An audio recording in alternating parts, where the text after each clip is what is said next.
Qu'il y a exactement entre votre épouse et vous, on va le connaître, on va le savoir dans la rubrique Le Grand Déballage et c'est maintenant.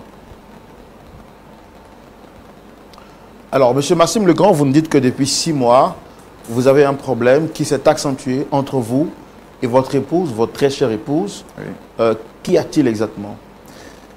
Bon, il y a 10 ans de cela, j'étais garçon d'honneur pour le mariage d'un ami alors que j'étais... Déjà, avant qu'on continue, je voudrais vous dire ne pas vous sentir timoré. Vous êtes chez vous ici.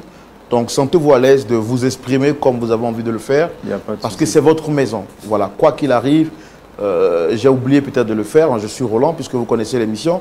Le pasteur Jean-Yves Tchoumou est juste à côté pour vous écouter et vous donner des conseils. Donc, sentez-vous à l'aise. D'accord. Vous êtes chez vous à la maison. OK, Allez-y. Donc, il y a 10 ans de cela, j'ai rencontré une belle demoiselle alors que j'étais garçon d'honneur d'un mariage. On était allé dans son salon de coiffure pour faire les pédicures et tout. Et donc, on a échangé les contacts et on a commencé à marcher ensemble.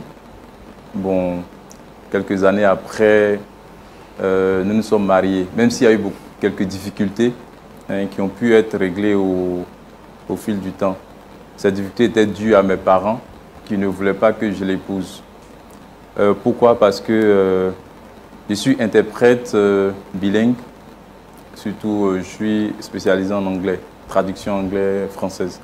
Voilà, et j'ai un master dans la discipline, alors que celle que j'ai épousée a un niveau CM2. Du coup, le gap qu'il y a entre nos deux niveaux scolaires, pour moi, le niveau universitaire... C'était vraiment considérable. Voilà, était considérable. Du coup, mes parents ont pressenti qu'il aurait des difficultés. Voilà, donc je devais prendre quelqu'un de mon niveau d'études. Et donc, j'ai insisté pour qu'on se marie parce que pour moi, bon, l'amour, ça n'a rien à voir. Dans l'amour, on s'en fout des diplômes et tout. Et ça allait bien, tout ça. On a Donc, malgré le refus des parents, vous avez insisté? Non, mais les parents, après, ils sont revenus à de bons sentiments. OK. Voilà. Et on s'est mariés. En tout cas, c'était convivial. Très bonne épouse. Tout marchait bien. On a eu notre premier enfant. Ensuite, notre second enfant. Et quand les enfants ont commencé à grandir, en tout cas, vraiment, j'ai aimé le rythme de fonctionnement de ma famille et tout. Et là où les choses ont commencé à se gâter, c'est que, en fait, la famille de ma femme est très modeste. Du coup, c'est moi souvent qui fais des gestes. Bon, pas souvent. C'est moi qui m'occupe vraiment quasiment de tout ce que la famille, de tous les besoins de la famille. Je ne vais pas trop rentrer dans certains détails, mais... C'est important pour nous de le savoir, si on doit vous aider à trouver. Est-ce que vous estimez que... Bon, c'est moi qui paye le loyer de la famille, de ma femme. C'est moi qui fais la popote. Les études de ses deux petits frères, c'est moi qui gère. Et sa grande sœur qui est malade, c'est moi qui paie les médicaments. Vraiment, c'est moi qui fais pratiquement tout. Vous êtes un véritable soutien pour votre belle famille. Quand il y a un besoin matériel, financier et tout, on m'appelle et je gère.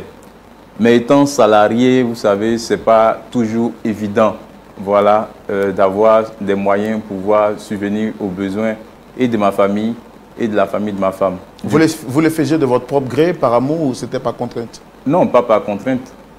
J'ai senti que bon, c'était nécessaire, donc je le faisais. Et étant donné que quand même, effectivement, dans la famille, il n'y a personne qui pouvait le faire, donc je le faisais. Le problème s'est posé quand nos enfants ont commencé à grandir, quand l'âge d'aller à l'école est arrivé et tout. Il fallait les scolariser. Du coup, pour leur avenir, pour leur garantir un avenir assez correct, on a ensemble décidé de les inscrire dans les écoles qui ont des programmes internationaux. Et donc, c'est comme ça que je suis allé les inscrire dans une école, mais la scolarité est très chère. Pas pour mon niveau, je peux payer, mais avec tout ce qu'il y a autour, ça devenait un peu difficile. Et il faut aussi préparer leur avenir, voilà, le post-bac et tout et tout. Donc, il faut leur ouvrir un compte. Bon, ça devenait difficile de gérer tout ça. Donc, j'ai fait asseoir ma femme un jour pour lui expliquer que c'était un peu compliqué et que les dons qu'on faisait à sa famille devait diminuer pour qu'on puisse vraiment voir clair. Que vous puissiez vous concentrer voilà, sur vous, votre famille. Sur notre famille, voir clair dans nos dépenses et orienter nos besoins, nos dépenses sur exclusivement la croissance de notre enfant et de nos enfants, pardon, et nous-mêmes. C'est là que tout est gâté en fait. C'est là que tout est gâté. Et elle m'a menacé de me quitter une fois. Bon, les gens sont venus, ils ont parlé, ça s'est calmé un peu. Et un jour, il y a eu une situation, je ne me rappelle plus trop clairement de la situation, et elle a décidé de partir. Mais avant de partir, j'étais diacre dans mon église. Elle est allée là-bas, m'accuser d'infidélité et tout.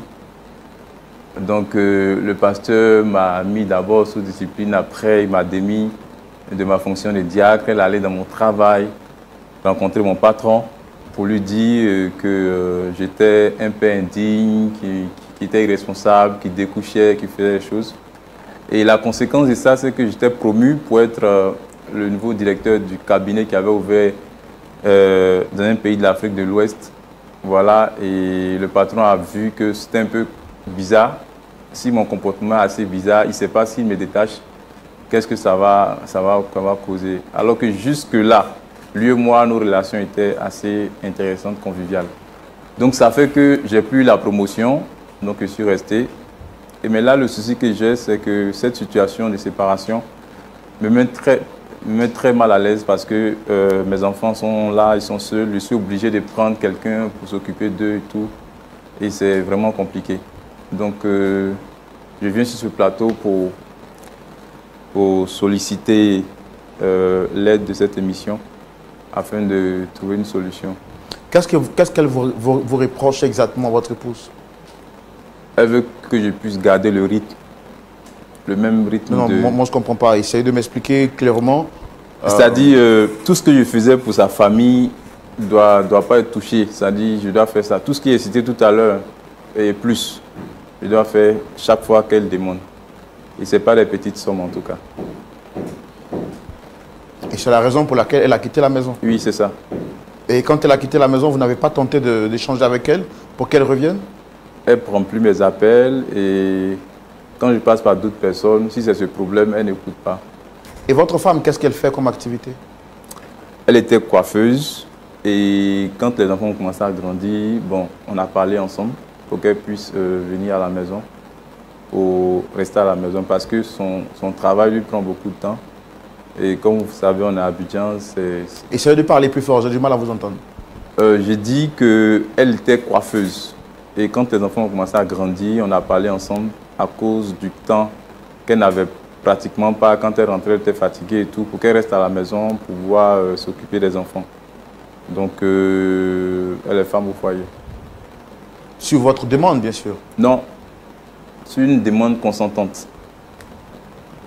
Mais puisqu'elle est femme au foyer et qu'elle ne fait rien, vous avez souhaité ensemble qu'elle reste à la maison pour s'occuper des enfants, n'est-ce pas? Ouais, c'était pas une obligation. On a échangé et on a vu que c'est ce qui était plus judicieux.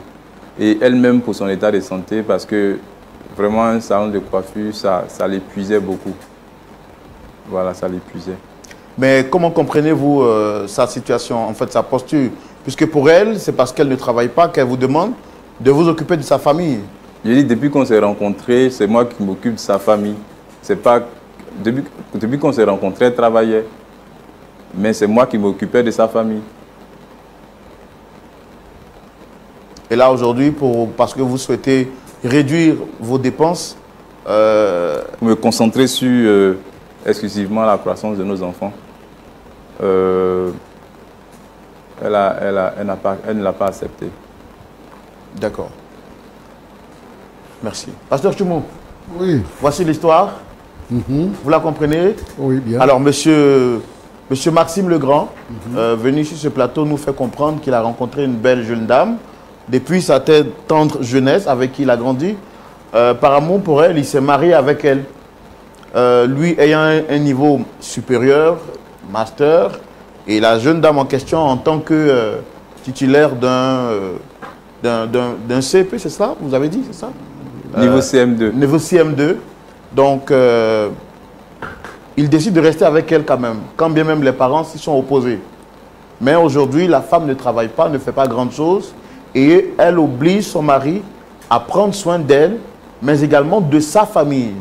Ce qu'il faisait au départ. Mais aujourd'hui, il estime que, vu que les enfants grandissent, il faut qu'ensemble, ils se concentrent sur l'éducation de leurs enfants. Sa femme lui dit, pas question, si tu ne peux pas t'occuper et de mes parents et de moi-même, c'est que tu n'es pas digne de moi. Et donc, elle quitte la maison, et ça fait 6 mois maintenant qu'elle a quitté la maison, abandonnant ses enfants et son époux. Il vient donc sur le plateau plaider notre soutien pour qu'on l'aide à retrouver le sourire et justement faire entendre raison à son épouse. On peut la faire venir? Bien sûr. D'accord. Public, merci de recevoir l'épouse de notre frère, M. Maxime Legrand. On la reçoit sous vos applaudissements.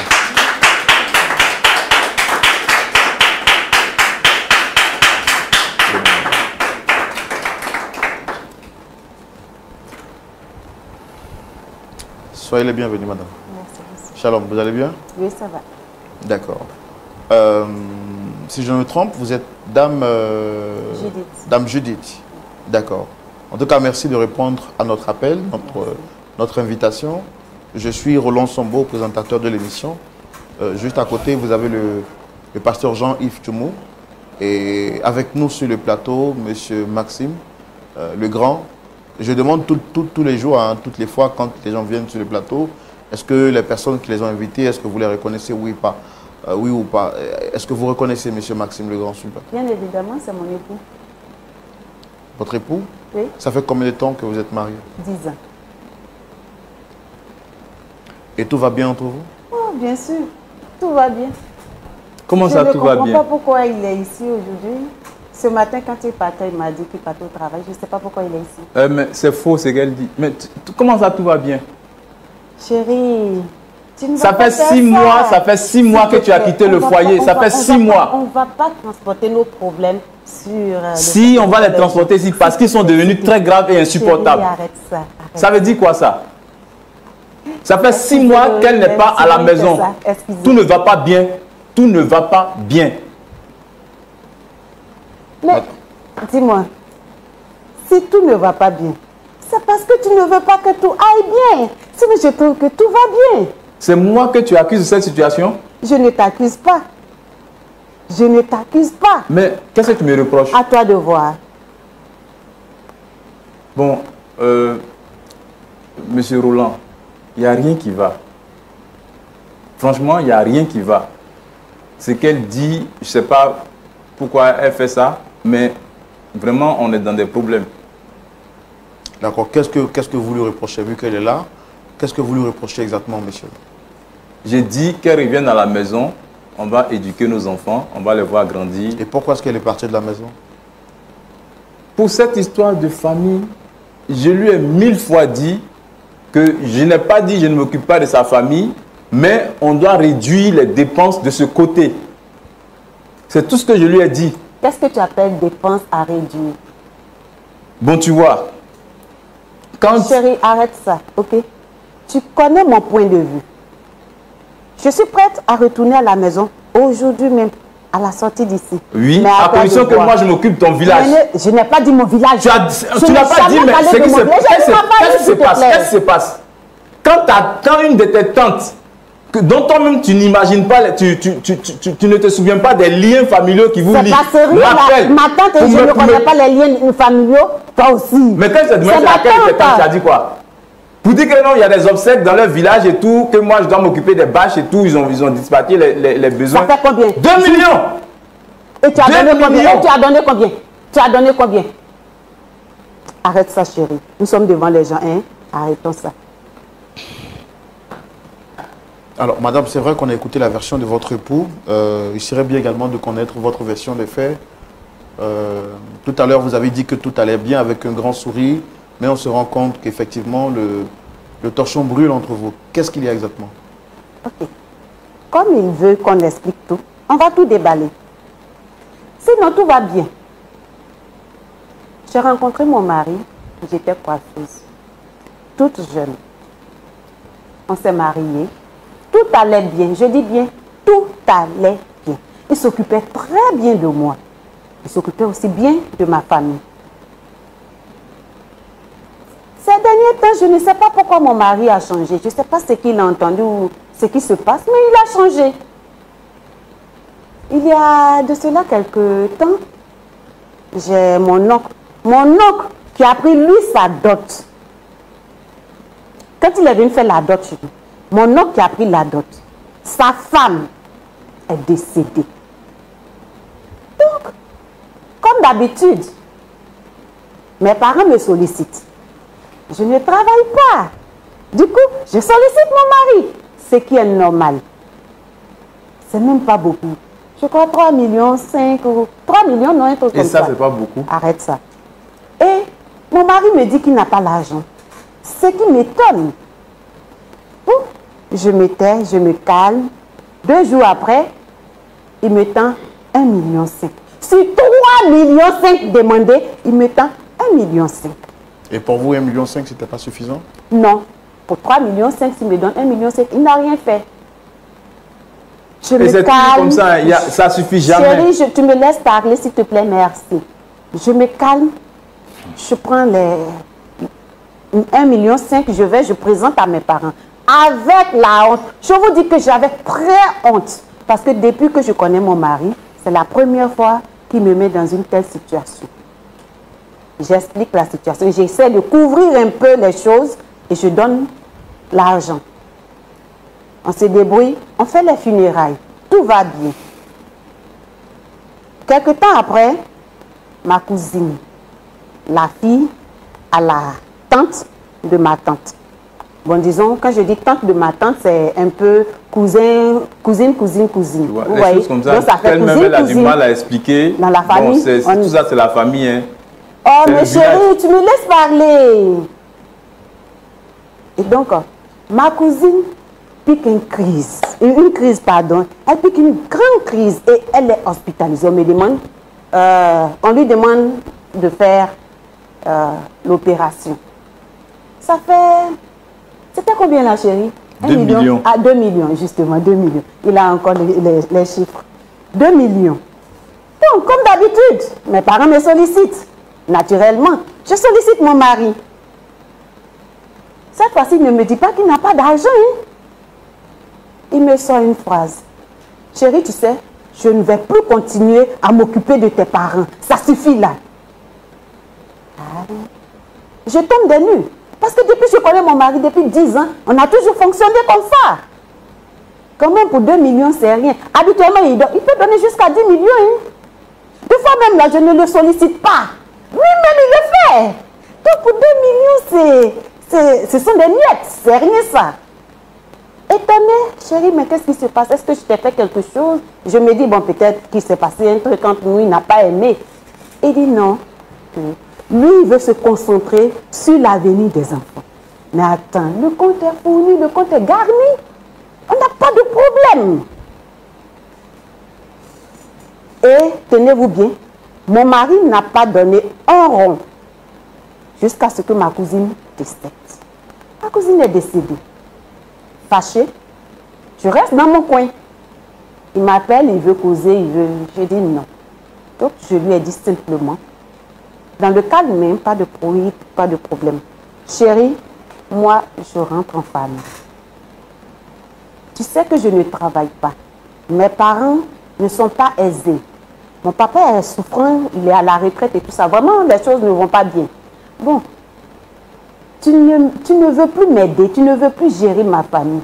C'est comme la pluie qui tombe dans la mer. Ça n'a pas de sens. Ça n'aboutit à rien. Donc moi, je rentre. Chérie, tu me laisses parler, s'il te plaît, merci. Il faut finir parce que je rentre en famille. J'attends mon mari. Quand il sera prêt à venir à s'occuper de mes parents, il va venir me chercher. Quand elle prend cette décision, de partir parce que je ne m'occupe pas, je lui dis quoi? Je lui dis non, ce n'est pas ta famille mon problème. Ce n'est pas ta famille ou bien ce que je fais pour ta famille, payer le loyer, les charges familiales. Ce n'est pas ça mon problème.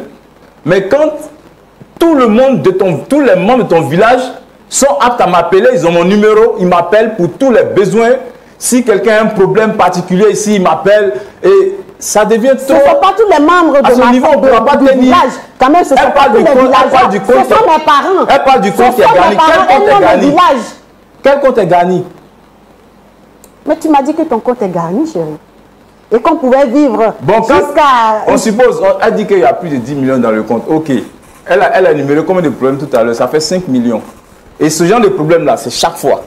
C'est chaque fois. Au moins, au cours du mois, comme ça, elle peut venir avec le problème de 500 000, 600 000. Et ce n'est pas pour nous, hein, ce n'est pas pour sa famille rapprochée là. C'est pour le village, en fait. C'est pas pour le village, c'est pour n'importe qui dans le village. Et c'est comme ça qu'elle vit depuis 10 ans. C'est compliqué. C'est un village constitué de cousins et de cousines. Et puis, il ne faut pas qu'elle dise que ça ne pose pas de problème. Ça me posait des problèmes. On s'est assis, on en a parlé.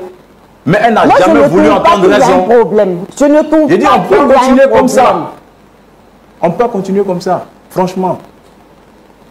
En tout cas, moi, je ne vois pas le problème. Je ne sais pas pourquoi tu te plains.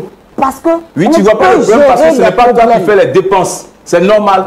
Mais quelle bonne dépense! Madame, qu'est-ce que vous faites dans la vie? J'étais coiffeuse. Et actuellement, qu'est-ce que vous faites? Je suis à la maison, je m'occupe des enfants. Et de mon mari, bien sûr. Quelles sont les charges que vous prenez à la maison? Ah, les charges que je prends à la maison.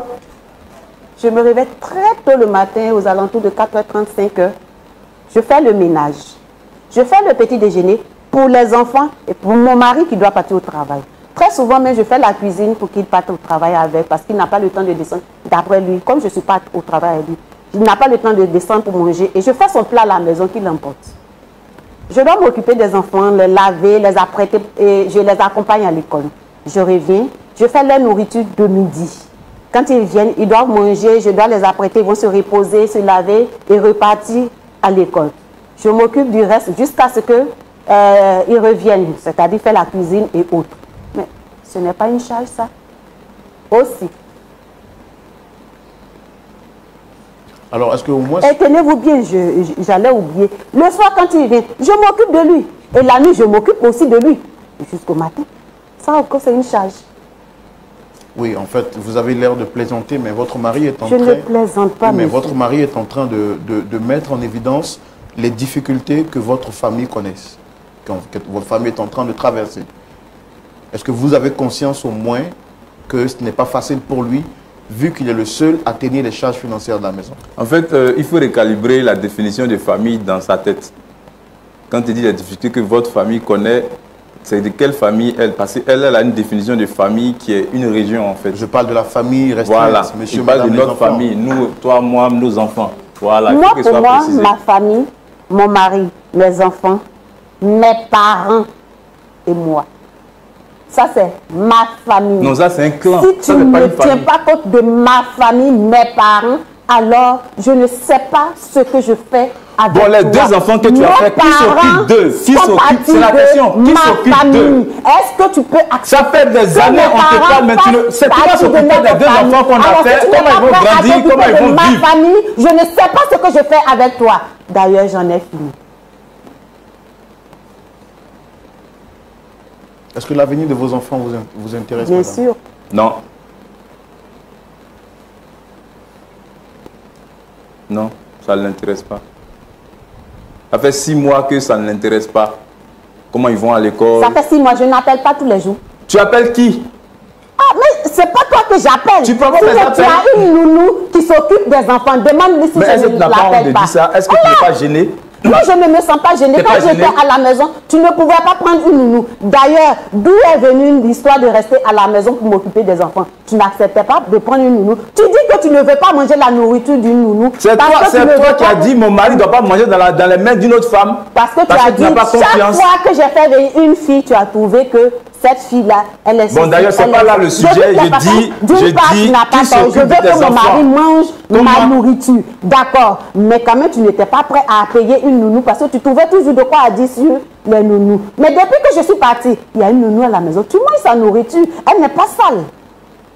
Mais si tu arrives à payer une nounou, c'est que tu peux t'occuper de ma famille. Mais je ne sais pas pourquoi tu refuses de prendre ma famille en charge. Vous êtes 8 enfants. Vous pouvez largement vous occuper de vos parents. Bon, il y a plein de choses que vous pouvez faire. Moi, je fais le maximum. Je fais le maximum. Je fais partie et moi, je m'occupe de ma famille, de mes parents. Donc, l'argent viendra de toi pour que je m'occupe de mes parents. Mais j'ai pas de problème avec ça. Mais il ne faut pas élargir. Il ne faut pas élargir. C'est ça. Mais qu'est-ce que tu appelles parent pour toi? D'accord. Qu'est-ce que tu appelles parent? Okay, tu es déjà allé dans mon village. Est-ce qu'un membre de mon village t'a déjà appelé? Ils t'ont déjà fait marraine d'une cérémonie là-bas? D'accord, je comprends bien. Merci beaucoup.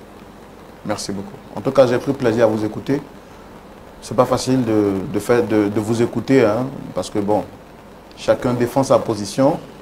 Mais bon, le pasteur Tchoumou va nous trancher à la lumière de la parole de Dieu. Et ça sera dans la rubrique à la loupe de la parole. Pasteur Tchoumou. Oui, mon frère Roland. Alors, nous voici encore. J'aime bien quand vous m'appelez frère Roland. Ça me plaît bien là. D'accord. Voici notre histoire, pasteur. Ouais. Madame dit que son mari a obligation de s'occuper d'elle, mais également de ses parents. Elle va même plus loin pour dire que sa famille, tout son village, c'est sa famille. Monsieur dit qu'il n'a aucun problème de prendre soin de ses parents, mais à un certain moment donné, il se sent essoufflé parce qu'il est seul à tout faire. Il voudrait maintenant se concentrer sur l'avenir de leurs enfants parce que nul ne sait de quoi sera fait demain. Madame lui dit, tant que tu ne peux pas t'occuper à la fois des enfants, de moi et de mes parents, tu n'es pas digne d'être mon époux. Et donc elle a quitté la maison depuis 6 mois. Quel est votre point de vue sur la question? Merci Roland. Ma fille, pardon, dis-moi ton nom, ton prénom. Judith. Judith. Ça va? Oui, ça va. J'aime bien ton style. Merci. D'accord. En tout cas, je vous ai écouté parler. Quand tu étais coiffeuse, là, quelles étaient tes économies par mois? En tout cas, je gagnais ce qu'il fallait pour gérer ce que je pouvais gérer. Tu pouvais économiser au moins 500 000 francs par mois? Non. Ton papa avant mais j'avais le minimum pour gérer ce qu'il fallait gérer. Ton papa, avant de tomber malade, il faisait quel travail? Mon papa était instituteur. D'accord. Il n'a pas de pension? Mais sa pension ne peut rien faire. La pension d'un instituteur, c'est combien? C'est rien. Ton mari, il gagne combien par mois? Chérie, tu gagnes combien par mois? Non, je ne vais pas parler de ça. Parce que il a suffisamment d'argent pour gérer toutes nos charges. Ok. Tu es chrétien? Oui. Tu as 2 enfants? Oui. Qu'est-ce que tu souhaites pour tes enfants? Mon garçon, oh, celui-là, c'est un grand entrepreneur. Il sera un peu comme Jean-Louis Bion et autres, les grands entrepreneurs du pays. Et ma petite fille que j'adore bien, oh, celle-là, je l'aime bien, elle sera, je la vois dans la peau d'une ministre. D'abord, comment je te regarde, tu ne ressembles pas à une fille qui a une éducation chrétienne. Ça, c'est un. Des 2, je pense que tu es un peu effronté. Donc, pour toi, tu quittes ta maison parce que ton mari s'occupe pas de tous tes parents. Tu ne demandes pas petit argent, hein? 3,5 millions, 2 millions, et tu ne connais même pas ce que ton mari gagne. Ton mari n'est pas président de la République, il n'a pas un budget de fonctionnement, il a un salaire, il n'est pas chef d'entreprise, comme tu le dis. C'est un homme qui a sa petite place dans la vie pour vivre tranquillement avec sa petite famille. Et toi, au lieu de contribuer à ce que ton mari ait des économies. Mais parce que je contribue à ma manière. Pour que ton mari ait des économies, pour que vous ayez une vie stable, toi tu contribues à le ruiner. Non, je ne le ruine pas, je l'aide. Oui, tu l'aides en dépensant l'argent. C'est ça? En dépensant l'argent, c'est ça qui est aider quelqu'un. Toi, tu te comportes comme une fille de rue. Tu ne te comportes pas comme une femme mariée. Pourquoi? Pourquoi tu peux faire ça? Comment tu peux demander à ton mari de t'occuper de la tante, de l'enfant de la tante de ta tante? Quand tu dis ça, ça sonne comme dans ton oreille. Mais elle est en train de mourir. C'est un être humain. Je ne veux pas ça. Ça, je ne veux pas. Tu as compris? Mais tu as la tête en l'air. Si tu veux vraiment te marier, si tu veux vraiment t'occuper de tes enfants, si tu veux que ton mari s'occupe de ton père et de ta mère, il faut te limiter à ça. Pour que, au moins, vous ayez un avenir. Pour que tes enfants aient un avenir. Pasteur, votre vérité n'est pas forcément ma réalité. Je veux dire quoi? Je veux dire que ton mari, là, ce n'est pas une banque. Par contre, il peut au moins s'occuper de des charges. Ce n'est pas une ONG. Ton mari, c'est un homme. C'est un homme qui gagne son petit salaire. Et il est obligé de faire des efforts au-dessus de lui-même. Vous vivez au-dessus de vos propres moyens. Et donc, il t'appelle pour te dire qu'on a fonctionné comme ça jusqu'à... Mais aujourd'hui, on ne peut plus. Et ça, tu ne veux pas écouter. Pour ça, tu quittes le foyer, tu t'en vas. Tu abandonnes ton mari, tu abandonnes tes enfants. Maintenant que tu as abandonné ton mari et tes enfants, que tu es parti là, qui s'occupe de ton père, de ta mère et de ton village? C'est toujours moi, hein, malgré cette situation.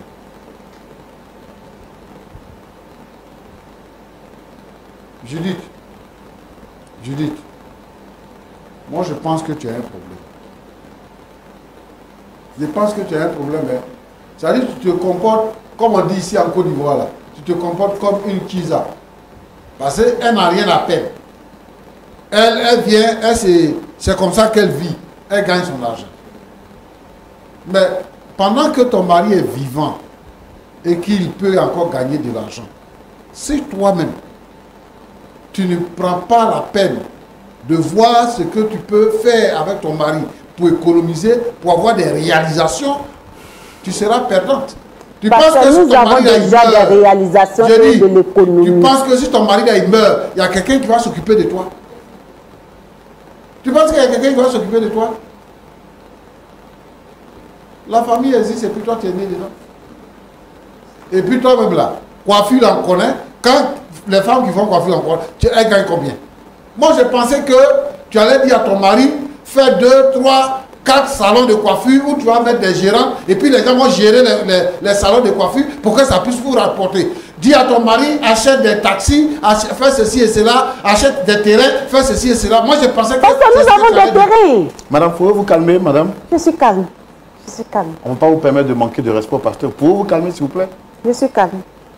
Désolé. Mais tout ça, c'est pas ton problème. Ton mari n'a qu'à s'occuper de tes parents. Est-ce qu'en réalité, quand ton mari donne l'argent à tes parents, tu vas donner? Parce que c'est pas petit argent. 3,5 millions. Et tu trouves que ton mari t'a foutu la honte parce qu'il t'a donné 1,5 million pour donner à tes parents. Mamie, dans le pays où on est là, ça existe. Moi, je ne te crois pas. Il faut changer ta façon de faire. Je suis à l'aise de parler avec toi parce que tu dis que tu es chrétienne. Chez nous, à l'église, les femmes ne se comportent pas comme ça. La Bible demande aux femmes d'être vertueuses. Où est ta vertu? Et les chrétiens dépendent de Dieu. Ils s'attendent à la volonté de Dieu. Ils demandent à Dieu pour que Dieu leur donne. Et toi, tu t'attends à qui? Non. Soyons sérieux quand même. Et tu t'assois là, tu fais comme si je ne sais pas quoi. Moi, je pense que tu as besoin d'un psychologue. Parce que cette façon-là, moi, je n'ai jamais vu ça. Chérie, tu connais. C'est Maxime, non? Tu sais ce que tu as à faire. Maxime. Oui, pasteur. Bon, moi, je veux te dire quelque chose. C'est vrai, hein? On est chrétien. et qu'il y a des choses qui peuvent choquer les gens, si on dit ça. Mais à toi, je vais dire. Tes parents, là, ils t'ont prévenu. Ici, là, dans le pays, là, on a entendu des chanteurs dire des choses, et puis ça a pris forme. Ils ont dit que, quand tu es avec madame, là, si tu payes la facture de l'électricité, elle paye la facture de l'eau. Toi, tu te joues les dangereux. C'est-à-dire que tu te montres comme quelqu'un qui est capable de tout. C'est monsieur qui dépense 1 million, 2 millions, 5 millions, 10 millions. Elle dit que même tu allais jusqu'à dépenser 10 millions. Mais quand tu as sémé quelque chose là, ça va germer. C'est pour ça que quand vous commencez votre vie, il faut poser les bases. Tu as donné l'impression, tu as dit à ta femme que tu as les moyens. Et que toi là, quel que soit ce qui va venir là, toi tu es prêt. Mais justement, donc maintenant que tu ne peux plus faire là, elle ne te croit pas. Elle ne te croit pas. C'est toi qui as l'origine de ça. Si tu dis que tu es garçon, que tu peux faire, il faut assumer. Il faut assumer. Tu ne peux plus assumer. Une femme même que tu as épousée, son caractère au-dessus de ton caractère. Elle s'assoit sur ta tête pour manger. Mais réfléchissez un peu, vous les jeunes là. Quand vous voulez faire les choses, réfléchissez un peu. Quand vous voulez vous marier là, il faut prier. Il ne faut pas prendre une panthère pour la déposer chez toi à la maison et puis on va te créer tous les problèmes de la vie. Toi tu as père, tu as mère aussi. Et c'est toi, tous les jours, tu vas soulever les millions. Ça dit que tu travailles à la fin du mois, tu prends tout ton argent, tu t'en de déposer ça dans le village de ta femme. Ton père qui a payé tes études là, tu fais quoi pour lui? Ta mère qui s'est occupée de toi là, tu fais quoi pour elle? Vraiment, quand vous commencez votre vie là, il faut être raisonnable. Et puis, nous, à l'église, on a le temps, lorsqu'on va se marier là, on a le temps de faire les fiançailles pour savoir à qui on va se marier. Tu voulais lui faire plaisir, non? C'est plaisir là qui est là. C'est plaisir que tu voulais lui faire. C'est ça qui est là. Roland, pasteur, je voudrais interpeller ici les couples chrétiens. Les couples chrétiens doivent s'organiser. Il y a des choses, quand on dit, les gens pensent que c'est exagéré. Mais quand tu travailles, il faut dire à ta femme ce que tu gagnes. Les gens qui ne veulent pas dire leur salaire, qui ne montrent pas leur salaire à leur épouse là, c'est parce qu'ils ont d'autres femmes dehors. Donc, si l'argent a diminué, la femme va savoir. C'est pour ça qu'il ne dit pas son salaire. Mais pourquoi tu ne dis pas ton salaire? Dis ton salaire, montre ton salaire. Nous autres là, quand on gagne l'argent en vie, on donne. C'est elle-même qui gère. Comme ça, quand il y a problème, elle sait comment faire. Mais vous ne dites pas vos salaires à vos épouses. Donc, je crois que vous avez l'argent jusqu'à fatiguer. Même vos parents, même, ils quittent au village, ils viennent parce qu'ils pensent que vous êtes plus payé que le président de la République. C'est eux qui ont venu commander la maison parce que leurs frères ont l'argent. Moi, je vais demander aux sœurs en crise qui se marient de savoir raison garder, de respecter leurs maris et de comprendre que lorsque on se marie, c'est pour construire notre propre avenir. Il y a des gens qui se sont... Il y a des gens, certains de nos parents là, ils se sont occupés des enfants de leurs frères.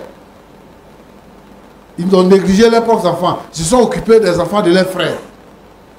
Et puis les enfants ont grandi. Ils sont devenus quelqu'un dans la vie. Eux-mêmes là, leurs enfants ne sont rien devenus.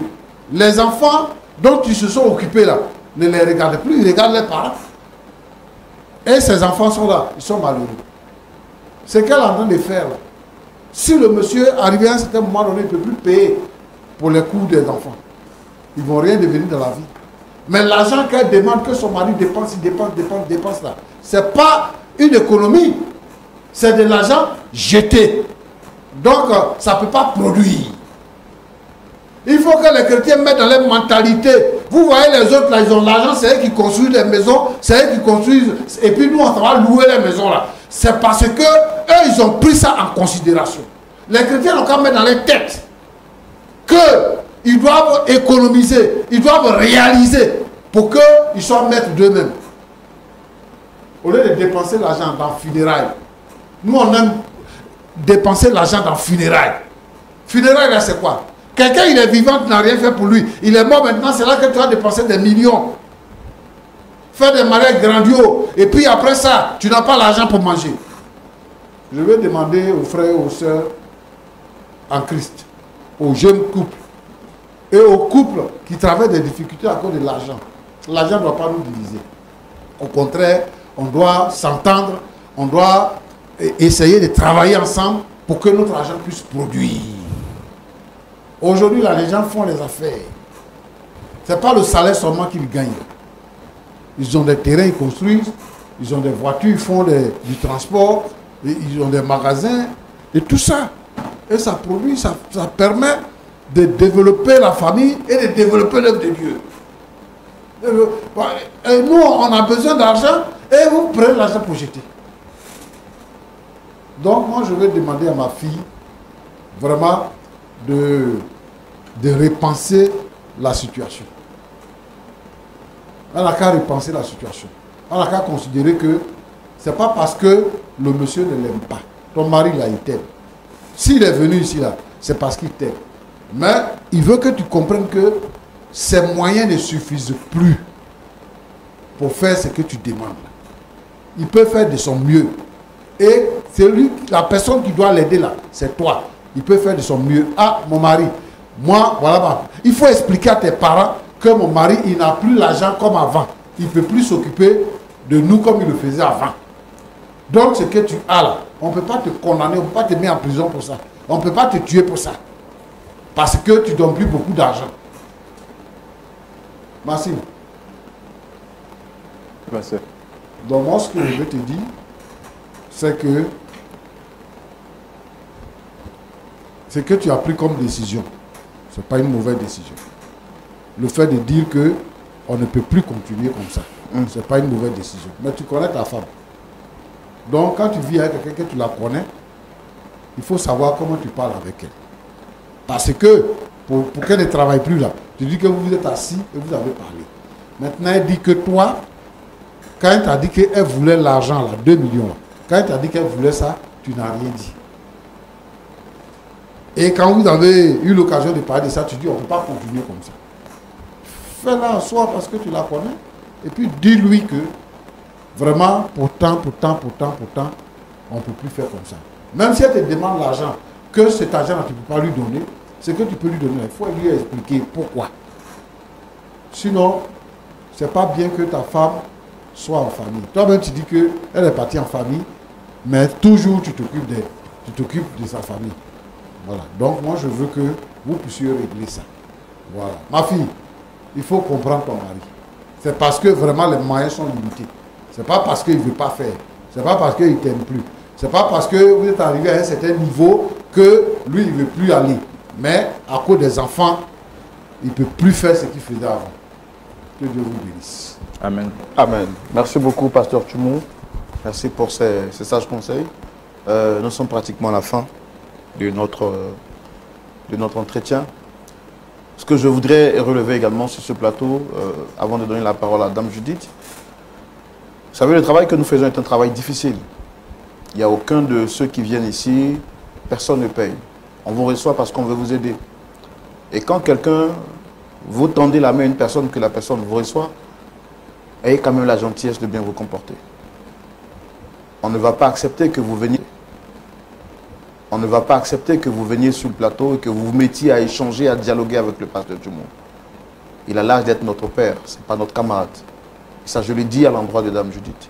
Plus jamais j'accepterai sur ce plateau que quelqu'un essaie de lui manquer de respect. Il faut qu'on soit vraiment clair. Pour tous ceux qui veulent passer sur le plateau. Vous avez un mot à dire avant qu'on ne termine? Oui, je veux parler à ma femme. En 30 secondes, parce que nous sommes pratiquement à la fin. Ouais. Un projet de vie, ça se construit. Et qui parle de construction, parle de financement de la construction. Donc, comme le pasteur a dit, quand on va se retrouver à la maison, on va bien parler de tout, mais qu'elle revienne, c'est tout. Dame Judith, vous avez entendu votre mari parler. Il vous demande de revenir, le pasteur Tchoumou également. Vous demande aussi, avec moi également, nous vous demandons de revenir à la maison pour régler le problème en famille. Quel est votre mot de la fin? Vous connaissez déjà mon point de vue. S'il est d'accord, il n'y a pas de problème. Oui, votre point de vue, il est connu. Mais c'est pourquoi il est venu sur ce plateau pour négocier avec vous. S'il est d'accord, s'il est d'accord. D'accord à quoi, madame? Ce que j'ai dit là, on ne va pas revenir sur la même chose. S'il est d'accord, on s'en va comme ça même, on va prendre les affaires. Il n'y a pas de problème. Donc pour vous, vous restez sur votre position? Exact. Est-ce que vous aimez vraiment votre mari? Trop même.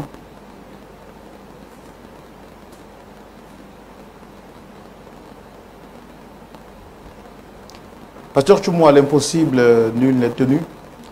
On a fait tout ce qu'on pouvait. Dame Judith dit que pour elle, avant de retourner à la maison, il faut que son mari accepte toutes ces conditions, sans négociation aucune. Bon, on a fait ce qu'on pouvait. Vous avez parlé comme un père parle à ses enfants, comme un pasteur parle à des fidèles. Et bon, elle reste sur sa position. On ne peut que respecter leur choix. Mais tout de même, est-ce qu'on peut prier pour eux avant qu'ils ne partent? Seigneur notre Dieu, ce qui est impossible aux hommes est possible à Dieu. Je veux te prier pour ce couple en difficulté. C'est toi qui crées en nous le vouloir et le faire. Tu peux changer la mentalité de Dame Judith pour qu'elle puisse se retrouver son foyer, son mari et ses enfants. Seigneur notre Dieu, pour tous les couples qui traversent cette situation où on ne peut pas s'entendre sur un point. Seigneur notre Dieu, brise l'esprit méchant. La puissance des ténèbres soit brisée. Et que Seigneur, il y ait une entente dans chaque foyer chrétien.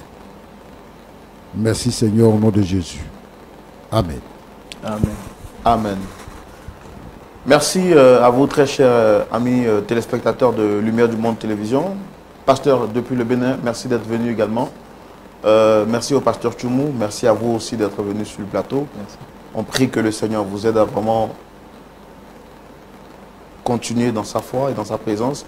On ne va pas vous abandonner, on sera avec vous, on vous suivra en privé. Et nous savons que par la grâce de Dieu, un point d'accord final sera trouvé. À vous toutes et à vous tous, comme je l'ai dit tout à l'heure, merci d'être restés fidèles jusqu'à la fin de ce numéro. Avant de vous laisser et vous dire au revoir, je voudrais vous rappeler que la période de collecte de fonds de Lumière du Monde Télévision a débuté depuis un certain moment. Nous avons besoin de votre main d'association. Vous pouvez être partenaire à cette chaîne qui vous apporte la vie de Christ chez vous. Vous avez donc les numéros qui s'affichent juste au bas de l'écran. Il suffira pour vous seulement de les contacter et puis de faire parler votre cœur en soutenant cette télévision. Nous disons merci à la boutique Impact Veroti qui est partenaire à l'émission Point d'accord et qui me permet d'être vêtu de cette très belle manière comme vous pouvez le voir. Vous aussi, vous pouvez être partenaire à l'émission Point d'accord et encore à la télévision LMTV en apportant votre soutien pour l'évolution de l'œuvre de Dieu. Shalom, on se retrouvera la semaine prochaine. Que Dieu vous garde.